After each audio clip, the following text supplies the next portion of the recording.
भारत के इतिहास में अशोक को पहले बहुत ही क्रूर, निरंकुश और अन्यायी सम्राट के रूप में जाना जाता था। परंतु कलिंग युद्ध के बाद जब उन्होंने बौद्ध धर्म ग्रहण कर दीक्षा ली, तब वे एक न्यायप्रिय, प्रजापालक और कुशल शासक के रूप में प्रसिद्ध हुए।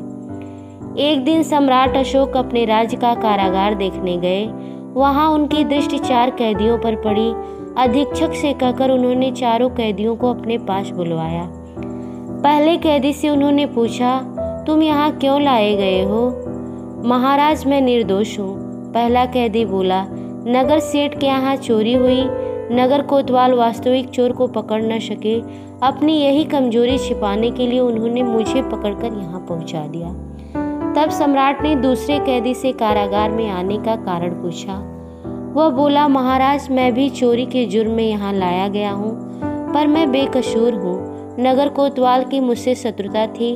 उन्होंने बदला लेने के लिए मुझे यहाँ पर बंद कर दिया। अब सम्राट तीसरे कैदी की ओर उन्मुख हुए।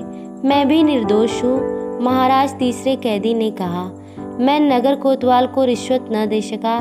परिणाम यह हुआ कि चोरी का अपराध मेरे सिर पर मढ़ दिया गया।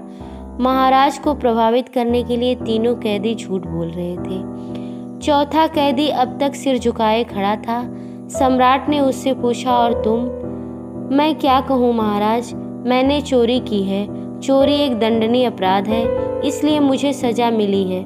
मुझे किसी से कोई शिकायत नहीं है। जो बुरे काम करता है उसे उसके किए की सजा तो मिलनी ही चाहिए। सम्राट इस चौथे कैदी से बड़े प्रभावित हुए और पूछा, तुमने चोरी क्यों की थी? विवश होकर महाराज, चौथा कैदी बोला, मेरे पिता नहीं हैं, घर में सिर्फ बूढ़ी माँ है। काफ़ी समय तक मैंने काम की तलाश की, पर मुझे कोई काम न मिला। मैं बेरोजगार ही रहा। अचानक मेरी माँ बीमार हो गई। उनकी दवा के लिए मेरे पास पैसे नहीं थे। उनकी जान बचाने के लिए मैंने एक वैद्य की दुकान से दवाइयाँ चोरी की, पर मैं पकड़ लिया गया और नगर कोतवाल ने मुझे कारागार में डाल दिया। सम्राट ने तब कारागार अधीक्षक से कहा, इसे छोड़ दो, क्योंकि इसने विवशतावश चोरी की है और इसको अपने किए का पछतावा है। सबसे बड़ी बात यह है कि इसने अपने बारे में सब सच बताया है। फिर सम्राट उस चौथे कैदी की ओर देखकर बोले, छूटने के बाद तुम कल मेरे दरबार में आना। मैं तुम्हें दरबार में काम दूंगा, जिससे भविष्य में तुम्हें फिर कभी ऐसा काम न करना पड़े। इतना कहकर सम्राट चले गए। कारागार के अधीक्षक ने उस चौथे कैदी को मुक्त कर दिया। सच्चाई के कारण उसकी सजा माफ हो गई, जबकि अन्य तीनों कैदी को झूठ बोलने के कारण फिर से कारागार में डाल दिया गया।